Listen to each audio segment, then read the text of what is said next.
జీవితమే చదరంగం కార్యక్రమం ద్వారా మీ సమస్యలకు పరిష్కార మార్గాన్ని తెలియజేసే ప్రయత్నం చేస్తాం. మరి ఇంకెందుకు ఆలస్యం, మీ సమస్యను మాకు వాట్సాప్ మెసేజ్ చేయండి.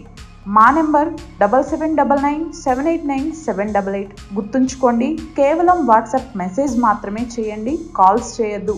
మీ వివరాలు గోప్యంగా ఉంచబడతాయి. నా పేరు దుర్గా. నేను పెద్దగా చదువుకోలేదు. నాకు 50 సంవత్సరాలు మేడం ఇప్పుడు ఏజ్. మామూలుగా మాది తిరుపతి దగ్గర. మా నాన్నగారు మా అమ్మగారు నన్ను చాలా పద్ధతిగా సాంప్రదాయ కుటుంబం మాది. ఆ ఊళ్ళో మా నాన్నగారికి మంచి పేరుంది. నన్ను ఎంతో లాస్ట్ అమ్మాయిని చిన్నగా బాగా గారాబంగా పెంచుకొని పెళ్లి చేశారు మేడం. నాకు 2 పాపలు ఉన్నారు. వాళ్ళని కూడా నేను చదివించుకొని మ్యారేజ్ చేశాను. బాధ్యతలు అయిపోయినాయి నాకు. నేను అప్పుడు దాకా కూడా నేను ఒక నిప్పులాగా బతికిన, నీతిని నమ్ముకొని బతికిన ఒక హౌస్ వైఫ్. నేను పొలం పనులకి వెళ్తాను. నేను మా వారు నేను ఇద్దరు పొలం పనులకి వెళ్తాం. మా వారు కూడా నన్ను చాలా ప్రేమగా చూసుకుంటారు. పెళ్లిళ్ళైనా కూడా ఆడపిల్లలు అత్తగారులకు పోయినా కూడా బాధ్యతలు ఉంటాయి కదా మేడం. అవును, వాళ్ళకి రాకపోకలు, అవునవునవును, పుట్టింటికి తీసుకురావటం, వాళ్ళకి ఉంటే పెట్టుపోతలు పెట్టాలి కదా. అవును, పెళ్లిళ్ళకే చేసిన అప్పులు చాలా వడ్డీలు కట్టలేక మా జీవితం పోతుంది మేడం. చాలా బాధల్లో ఉండా నేను. ఇక్కడ ఉంటే పొలం పనులు లేవు, మరి సమస్యలు ఆర్థిక సమస్యలు ఎక్కువగా ఉన్నాయి. చిన్న సిటీ, ఏదైనా సిటీ కన్నా పోయి బతుకుదాము, అక్కడైతే ఏదైనా చిన్న జాబ్ చేసుకొని బతకొచ్చు. మరి ఇక్కడ ఉంటే వడ్డీలు వాళ్ళు ఒప్పుకోవట్లేదు, అప్పుల వాళ్ళు తరుముతున్నారు అని చెప్పాను మేడం మా వారికి. ఇద్దరం వెళ్ళాం, సిటీకి వెళ్ళాం, హైదరాబాద్కి వచ్చేసాం. హైదరాబాద్ లో అమీర్పేటలో ఉన్నాం మేడం. అమీర్పేటలో ఉంటా మా వారేమో సెక్యూరిటీగా వెళ్తున్నాడు. ఆయన వెళ్తున్నాడు బాగా. మా లైఫ్ బాగుంది మేడం. ముక్కు మాకు తెలియని అతను ఎవరో నన్ను ప్రేమగా చూసుకుంటున్నాడు, మాట్లాడుతున్నాడు, చేస్తున్నాడు. మరి 25 ఏళ్ళు కలిసిన భర్త ఏమో ఈ టైం ఇక్కడికి వచ్చేటప్పటికి, సిటీకి వచ్చాక ఎప్పుడు తప్పు చేయని మనిషిని కూడా నేను ఆ అబ్బాయి ప్రేమ మాయ మాటకులు లొంగి కమిట్ అయిపోయాను మేడం.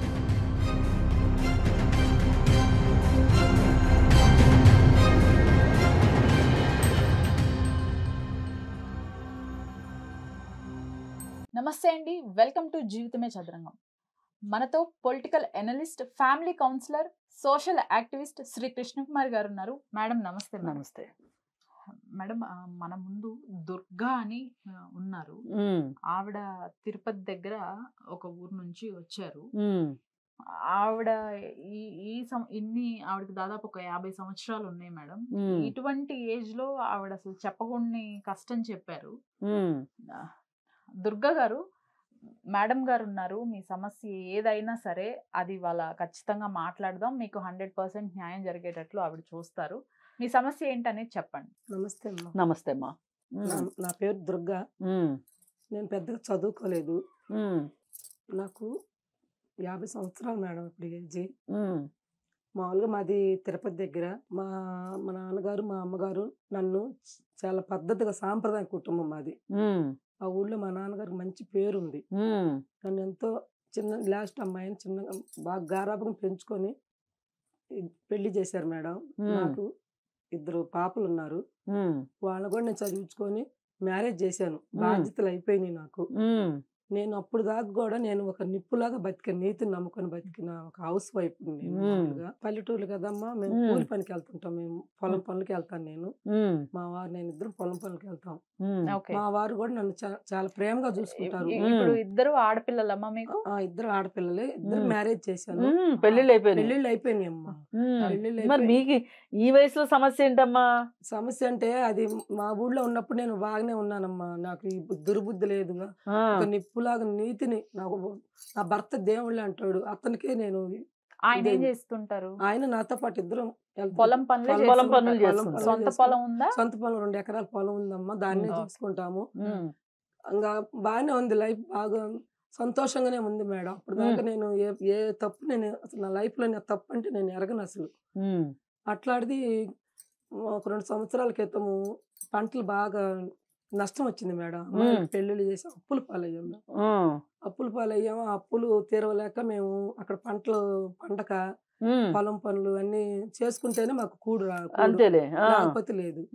ఎలా బతకాలా? ఏదైనా పెళ్లిళ్ళైనా కూడా ఆడపిల్లలు అత్తగారులకు పోయినా కూడా బాధ్యతలు ఉంటాయి కదా మేడం. అవును వాళ్ళకి రాకపోకలు, అవునవునవును పుట్టింటికి తీసుకురావటం, వాళ్ళకి ఉంటే పెట్టుపోతలు పెట్టాలి కదా. అవును. పెళ్లిళ్ళకే చేసిన అప్పులు చాలా, వడ్డీలు కట్టలేక మా జీవితం పోతుంది మేడం. చాలా బాధల్లో ఉండా నేను. ఇంక మేమిద్దరం ఒకటి అనుకున్నాం, ఇక్కడ ఉంటే పొలం పనులు లేవు, మరి సమస్యలు ఆర్థిక సమస్యలు ఎక్కువగా ఉన్నాయి, చిన్న సిటీ, ఏదైనా సిటీ కన్నా పోయి బతుకుదాము, అక్కడైతే ఏదైనా చిన్న జాబ్ చేసుకొని బతకొచ్చు, మరి ఇక్కడ ఉంటే వడ్డీలు వాళ్ళు ఒప్పుకోవట్లేదు, అప్పుల వాళ్ళు తరుముతున్నారు అని చెప్పాను మేడం మా వారికి.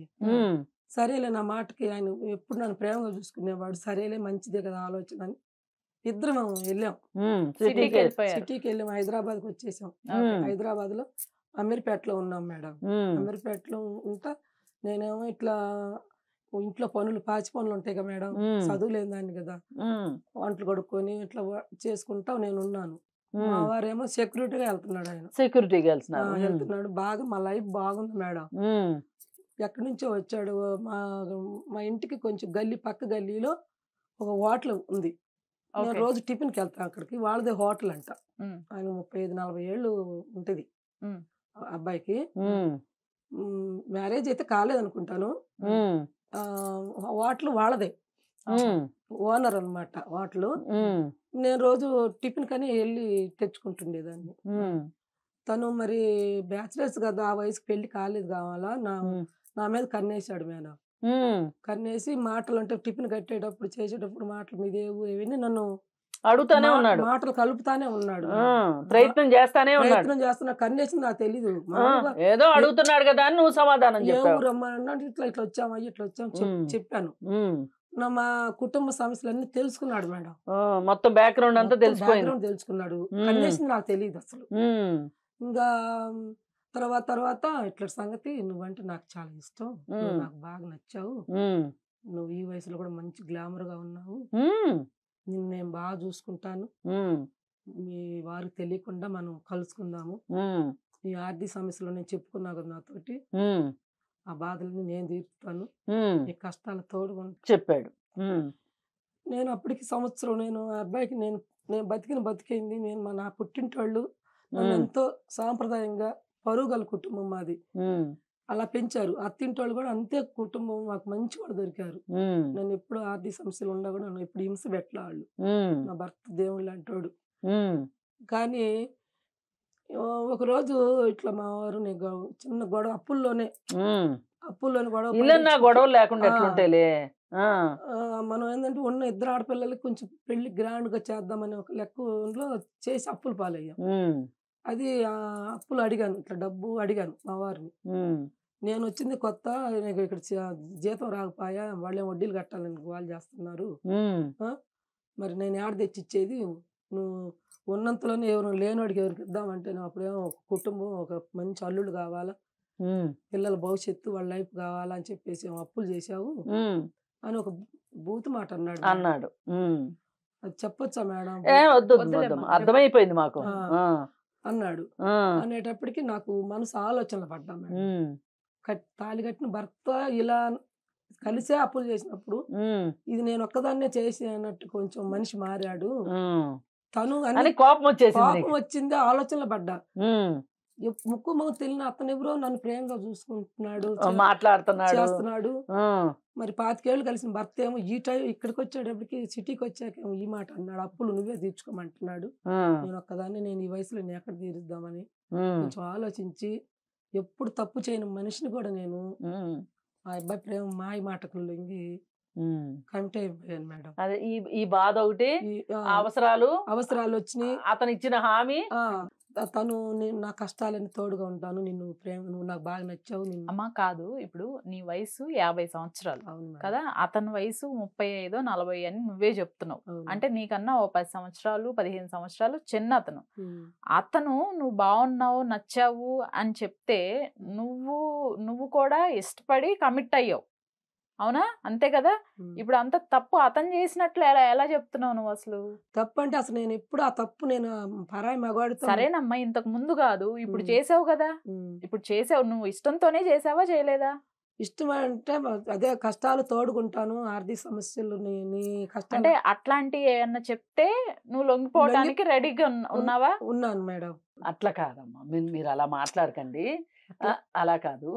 ఇప్పుడు ఆమె కాదు మేడం, పిల్లలు వాళ్ళిద్దరికి పుట్టినోళ్లే కదా. నువ్వు ఇష్టపడి కలిసావు కదా, అతనితో ఇష్టపడే కదా కలిసావు. ఇప్పుడు ఏంటి మరి సమస్య ఏంటి అసలు?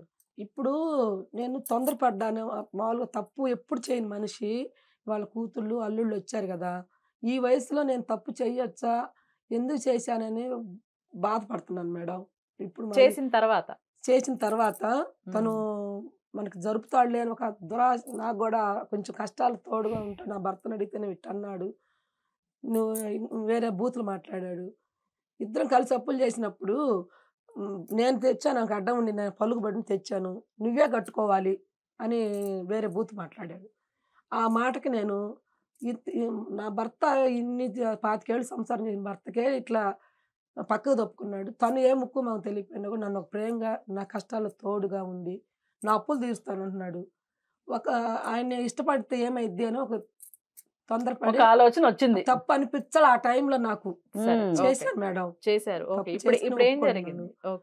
ఇప్పుడు నేను చేసేది ఎవ్వరికి తెలియదు, మా అత్తమామలకు కానీ మా అమ్మ నాన్నకి ఎవ్వరికి తెలియదు. మా ఇద్దరు అమ్మాయిలు ఉన్నారు, ఆ అమ్మాయిల్లో ఒక్క అమ్మాయికి తెలిసిపోయింది మేడం. ఫోన్ మాట్లాడటం ఇట్లా తెలిసిపోయింది. ఆ అమ్మాయి నా కాడికి వచ్చి బోర్ని ఏడ్చి, అమ్మ తప్పమ్మా, ఈ వయసులో నువ్వు మమ్మల్ని ఎంత ప్రేమగా పెంచావు, ఇది కరెక్ట్ కాదు, నువ్వు ఈ తప్పుడు అడిగేసి ఎప్పుడు నిప్పులా బతికిన నువ్వు ఒక అతను ఉంచుకున్నావని నా అత్తమామలకు కానీ నా భర్తకు కానీ తెలిస్తే నా కాపురం పోద్ది, మళ్ళీ నేను పుట్టింటికి రావాల్సి వచ్చింది, పుట్టింటికి వచ్చాగానే నేను అక్కడే సూసైడ్ చేసుకొని చచ్చిపోతాను, ఇది కానీ నువ్వు చేస్తే మాత్రం ఇంకా తెలుసో తెలియకో ఎప్పుడు చేయని మనిషి, మా అమ్మ నాకు తెలుసు, వచ్చిన కానీ నేను చూసాము, నీ పద్ధతి నీ సాంప్రదాయం అన్ని మంచిగా ఉంది, పలానా ఊళ్ళో దుర్గా అంటే మంచి పేరు ఉంది, నేమే విన్నాం బడికి పోతాం, కానీ ఇప్పుడు ఏ స్థితిలో చేసావు నాకు కూడా తెలియదమ్మా, కానీ నాకు ఇప్పుడు తెలిసి చాలా బాధగా ఉంది, నువ్వు మాత్రం ఇంకా అతను ఖండించేసి రానియద్దమ్మా, నీ లైఫ్లో రానియద్దు తీసే అని నా బిడ్డ బాధపడుతుందని నేను మానుకుందాం అనుకున్నాను మేడం. మానుకుందాం నాకు ఈ సంగతి తనకు చెప్పాను. ఎవరికి? ఆ హోటల్ అతనికి అయ్యా ఇట్లా నా బిడ్డకు తెలిసింది, తనకి ఎవరు తెలియదని నువ్వు నాకు ప్రేమగా చూస్తా వచ్చావు. ఏమైనా డబ్బులు ఇచ్చాడమ్మా మరి నీకు? డబ్బులు తొలి నెల నమ్మిచ్చాడు మేడం, తొలి నెల నమ్మిచ్చాడు. లొంగ తీసుకున్న తర్వాత మళ్ళీ డబ్బులు ఇవ్వలా, లొంగ తీసుకున్నాడు. ప్రేమ దోమ అని చెప్పేసి లొంగ తీసుకొని తర్వాత వాడుకున్నాక ₹1 కూడా నాకు ఇవ్వలేదు. ఇటు తాళి కట్టిన భర్త అప్పుల్లో అండగా లేడు, ఇటు నమ్మిన మనిషి కూడా నేను ఎందుకు మోసపోయాను మగవాడి చేతిలో అని ఒక బాధతోటి చెప్పాను. చెప్పి అయ్యా వద్దిగా, మంచి మీద కలిసాం, మంచి మీదనే విడిపోదాం, నా బిడ్డ జీవితం నాకు ముఖ్యం, నా పిల్లలు లైఫ్ నాకు ముఖ్యం, నేను వాళ్ళ కోసం నేను బతుకుతున్నా, నాకు ఇంక తప్పు వద్దు, నువ్వు ఇంక డ్రాప్ అయిపోయి నా జోలు రావద్దు అని చెప్పాను మేడం. నీ దారి నీది, నా దారి నాది అని చెప్పేశాను. చెప్తే నువ్వు ఇప్పుడు దాకా నన్ను నీ చుట్టూ తిప్పుకున్నావు, నువ్వు డబ్బులు నా నెల 2 నెలలు నేను జరిపాను, నువ్వు నేను కలిసిన వీడియోస్ ఉన్నాయి నా దగ్గర, ఫొటోస్ ఉన్నాయి, అవి బయట అవి నా భర్తకు చూపిస్తానంటున్నాడు. అయ్యో అది ఇప్పుడు నాకు అది చాలా భయంగా ఉంది, నా బిడ్డల కాపురాలు ఏమవుతాయో. ఇప్పుడు మీ భర్తకి అసలు ఎవరికి ఏ విషయం తెలియదు. ఆ శాడిస్టు వాడిని సైకో నుంచి నన్ను కాపాడమని వేడుకుంటున్నానమ్మా. ఏం పర్లేదు లైఫ్ లో నేను ఎప్పుడు తప్పు చేయను, ఇంకా ఆర్థిక సమస్యల వల్ల నేను చేశాను, కానీ నేను ఎప్పుడు తప్పు చేయలేదమ్మా. నిప్పులాగా బతికిందాన్ని కష్టాల వల్ల చెప్పిన మాయ మాటలు, ఒక మోసగాడు మగాడు మోసం వల్ల నేను ఇదయ్యాను. నేను అప్పటికి చెప్పాను, నీ మీద వయసులో పెద్దదాన్ని, ఇది తప్పు, నువ్వు చిన్నోడి నా మీద 10 సంవత్సరాలు చిన్నోడు, ఇది తప్పు అంటే అప్పుడు తెలియలేదా అని ఉంటాడు. అట్లా అనలేదు, వయసు అడ్డం రాదు ప్రేమకి అన్నాడు మేడం.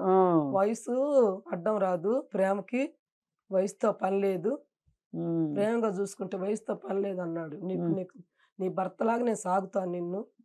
ఆ మాటలు చెప్పి నన్ను మోసం చేసి జీవితం నా బిడ్డలకు తెలిసేలా చేసి నాకు తల దించుకుంటున్నా నా బిడ్డల కాడ.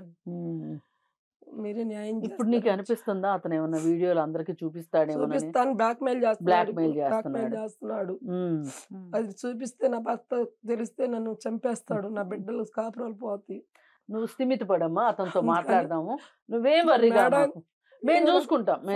ఇప్పుడు సమస్య అర్థమైందమ్మా. మేడం ఖచ్చితంగా మాట్లాడతారు. అతని ఎంత సైకోనో ఏంటో తెలుస్తారు. ఇఫ్ ఇన్ కేస్ అతను దారికి రాకపోతే ఏం చేయాలో కూడా మేడం చెప్తాం. ఓకేనా? మాక్సిమం దారికి వచ్చేలానే చూద్దాము. దారికి రావాల్సిందే, తప్పదు. వచ్చేలా వీడియోలు అన్ని డిలీట్ చేయిస్తాం, చేపించి. ఏం పేరు ఆయన ఫోన్ నెంబర్ ఒక్కసారి చెప్పండి. ఆ హోటల్ అతని పేరు చెప్పి ఒకసారి నెంబర్ చెప్పండి. ఆయన పేరు చిరంజీవి. ఓకే. 96.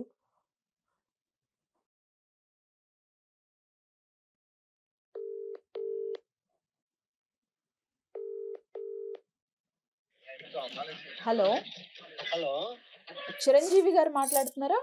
అవునండి. ఎవరండి మీరు? నా పేరు ప్రసన్న అండి. మేము ట్రీ మీడియా నుంచి కాల్ చేస్తున్నాము. మా ముందు దుర్గా ఉన్నారు. ఆవిడ మీరు చేసిన అంటే మీరిద్దరు ఎలా కనెక్ట్ అయ్యారు, ఇప్పుడు మీరు చేస్తున్నదంతా మీరు ఆవిడని ఎలా బెదిరిస్తున్నారు అనేది ఆవిడ చెప్తున్నారు. అసలు ఏం జరిగింది? ఏమండి, ఇప్పుడు నాతో పాటు ఫ్యామిలీ కౌన్సిలర్ ఉన్నారు మేడం గారు, కృష్ణకుమారి గారు. ఆవిడకి చెప్పండి అసలు ఏం జరిగింది అనేది. చెప్పండి చిరంజీవి గారు. అమౌంట్ అంతా నన్ను బ్లాక్ మెయిల్ చేసి నా దగ్గర ఉన్న అమౌంట్ అంతా లాక్ చేసి దానికి నేను ఆ డబ్బులు ఇచ్చినంత వరకు ఆమెను నేను మటుకు ఏం చేయాలో అది చేసి చూపిస్తాను. అంటే ఎంత డబ్బులు తీసుకున్నారండి మీ దగ్గర నుంచి? నా దగ్గర నుంచి ఇంతనే లెక్కలేదండి. ఆమెకు ఎప్పుడు అవసరం ఉంటే అప్పుడల్లా ఫోన్ చేసి నాకు ఇలాగా ఇంత అమౌంట్ కావాలని అనేది నేను మామూలుగా సరే చెప్పి. అంత లెక్క లేకుండా ఎలా ఉంటదండి? ఒక్క ఫిగర్ అని చెప్పలేదండి. సుమారుగా మేమేమి ఇప్పుడు కూర్చుని నోట్లు లెక్కేయం కదా. సుమారుగా ఎంత ఉండొచ్చు? ఉండొచ్చు అండి, 2-3 లక్షల దాకా. అసలు మీకు ఎలా పరిచయం అండి ఈవిడ? మామూలుగా ఫోన్ ఫేస్బుక్ ఉంది అట్లా పరిచయం. ఏంది ఫేస్బుక్ లోనా? ఏమండి, ఇప్పుడు ఆవిడ చెప్పారు మాకు, మీరు కొంచెం నిజాలు మాట్లాడితే సంతోషిస్తాం. ఫేస్బుక్ కాదు మీరు, మీరు మర్చిపోయాను. మీకు ఇంకో దుర్గ ఎవరో తెలిసి ఉండాలి. ఇక్కడికి వచ్చిన దుర్గ ఎవరంటే పల్లెటూరు నుంచి సిటీకి వచ్చి అక్కడ పంటలు లేక వచ్చి ఇక్కడ హైదరాబాద్ లో ఏవో పనులు పాటలు చేసుకుందామని వచ్చిన వ్యవసాయ కుటుంబం నుంచి వచ్చిన ఆవిడండి. ఆవిడకి ఫేస్బుక్లు ఇన్స్టాగ్రామ్లు చూసేంత తెలివితేటలు ఆవిడకి లేవు. కానీ మీ హోటల్కి వచ్చిన ఆవిడ టిఫిన్ కోసం ఈ దుర్గ ఎవరో చెప్పండి. ఆ దుర్గ సంగతి తర్వాత మాట్లాడదాం. మీ ఖాతాలో చాలా మంది దుర్గలు ఉన్నట్టున్నారు. పెద్ద మోసగాడు. ఈ తిరుపతి నుంచి ఏరియా నుంచి వచ్చి భార్యాభర్తలు ఉంటారు. ఆమె ఇళ్లలో పనులు చేసుకుంటది, ఆయనేమో సెక్యూరిటీ గార్డ్ గా చేస్తారు. ఆ దుర్గ గురించి అండి మేము అడిగేది. చెప్పండి, ఇప్పుడు ఈ దుర్గ గురించి చెప్పండి. ఎలా పరిచయం మీకు? అదే మీ ఖాతాలో చాలా ఉన్నాయి కదా నంబర్లు, అందుకని కొంచెం కన్ఫ్యూజ్ అవుతున్నారు. మీరు కేవలం ఈ దుర్గ గారి గురించి ఇప్పుడు మాట్లాడండి చాలు. ఆవిడ మీకు లైన్ వేసిందని చెప్తున్నారు కదా ఇందాక. కాదు, ఈమె అలా వేయగలిగినంత సామర్థ్యం ఉన్నవాడు కాదు. మీరు ఎలా ఆవిడ దారిలోకి తెచ్చుకున్నారో, ఆవిడ కష్టాలని ఆదుకుంటానని అది చెప్పండి. కొద్ది రోజులు మాట్లాడినాము, పరిచయమైనారు. మీరు ఏంటి ఇది నా పని, ఇలా నేను వ్యవసాయం పని చేసుకుంటాను అట్లా ఇట్లా ఆమె బాధలన్నీ చెప్పింది. సరేలేండి, ఎవరికైనా ఉంటాయి కదా బాధలు అని చెప్పేసి నేను మామూలుగా క్లోజ్ గా మూవ్ అయినాను. అలా బాగా స్నేహంగా అయిపోయింది. మీకు పెళ్ళయిందా? అయిందండి. అయిందా? ఆవిడకి ఏంటి మరి నాకు పెళ్లి కాలేదని చెప్పారంట దుర్గాకి? నన్ను లొంగ తీసుకోవడానికి అబద్ధం. మీరు అర్థమైపోయింది, మీ కథలన్నీ మాకు అర్థమైనాయి. కానీ ఇప్పుడు నేను స్ట్రైట్ గా పాయింట్ అడుగుతానండి, మీరు ఎందుకు ఇలా చేశారు ఏంటి అని నేను అడగను. ఎందుకంటే మీ మీ వ్యవహార సరళి అలా ఉంది కాబట్టి ఇప్పుడు నేను అడిగే ఉపయోగం లేదు. ఇప్పుడు ఈవిడ ఈ వీడియోలు ఉన్నాయి అని బెదిరిస్తున్నారంట. వీడియోల సంగతి ఏంటి చెప్పండి ఒకసారి.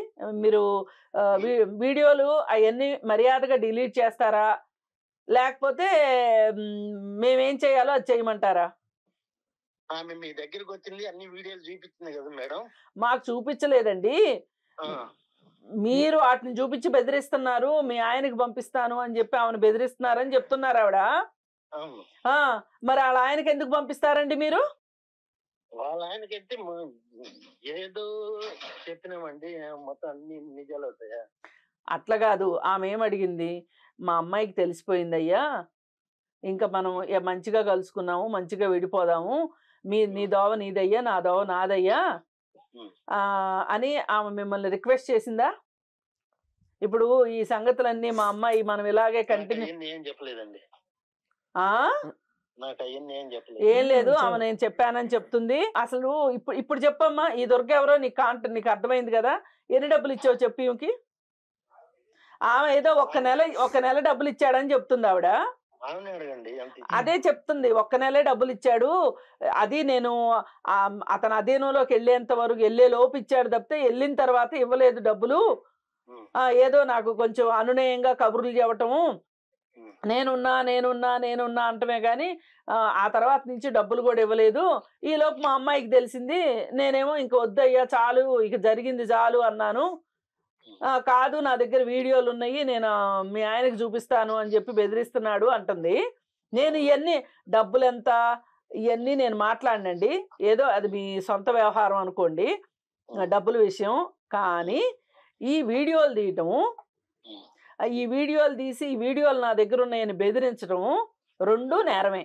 మీరు అవి డిలీట్ చేస్తారా, లేదు అంటే కనుక మేమేం చేయాలో అది చేసుకోమంటారా? నేను స్ట్రైట్గా అడుగుతున్నా, ఇంకా మీతో మాట్లాడి ఉపయోగం కూడా లేదు. ఎందుకంటే మీరు కానీ డిలీట్ మీ వ్యవహారం చూస్తే డిలీట్ చేసే వాళ్ళలాగా కనిపించట్లేదు. మీరు డిలీట్ చెయ్యరు, నాకు అర్థమైపోయింది. మనం పోలీస్ స్టేషన్లో కలుసుకుందాము, ఇంక పెట్టేయండి ఫోను.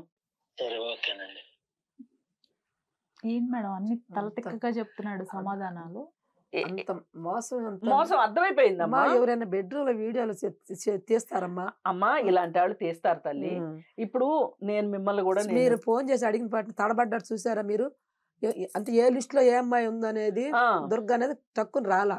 అమ్మా ఒకటి చెప్తా, నేను ఏ అమ్మాయి కన్నా నీలాంటి పరిస్థితిలో ఉన్న అమ్మాయి, వయసు తక్కువ అమ్మాయి అయినా అవనివ్వండి, వయసు ఎక్కువైనా అవనివ్వండి, ఇలాంటి వాటిలో దిగేదే తప్పు. అమ్మా ఇప్పుడు మనిషి అన్నాక తప్పులు పొరపాట్లు చేయటం సహజం. తప్పులు పొరపాట్లు చేయకుండా ఎవరు ఉండరు. ఇప్పుడు నువ్వు మా దగ్గరికి నీ సమస్య కోసం వచ్చావు, నీ సమస్య మేము పరిష్కారం చేస్తాం, నువ్వేం భయపడకు. వీడు మామూలుగా వినే రకం కాదు, పోలీస్ స్టేషన్లో ఉన్నది దీనికి. నేను నిన్ను తీసుకొని పోలీస్ స్టేషన్కి తీసుకొని వెళ్ళి నీ చేత అప్లికేషన్ పెట్టించి వీడి సంగతి చూద్దాము, నువ్వు ధైర్యంగా ఉండు, సరేనా?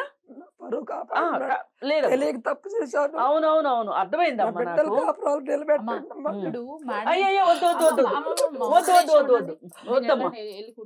వెళ్ళి కూర్చో ఒక్క నిమిషం ఉండండి. ఇప్పుడు నీ ప్రాబ్లం ఏంటి? ఆల్రెడీ ఒక పాపకు తెలిసిపోయింది, ఇంకా బయటకు వస్తే పరుగు పోతుంది అనే ఒక సమస్యతో ఉన్నారు. అట్లనే ఇతను మళ్ళీ మిమ్మల్ని వేధించకూడదు అంటే అదే కదా. ఇప్పుడు కంప్లైంట్ చేస్తే నీ వివరాలు అవి ఏమి ఎవ్వరికి వెల్లడించరు. కనీసం నీ పక్కన ఉన్న వాళ్ళకి కూడా నువ్వు అనేది కూడా తెలియకుండా చేసేది ఉంది. ఒక్క న్యాయం చేయండి మేడం. అమ్మా ఆ వీడియోలు నీ దగ్గర కూడా ఉన్నాయా?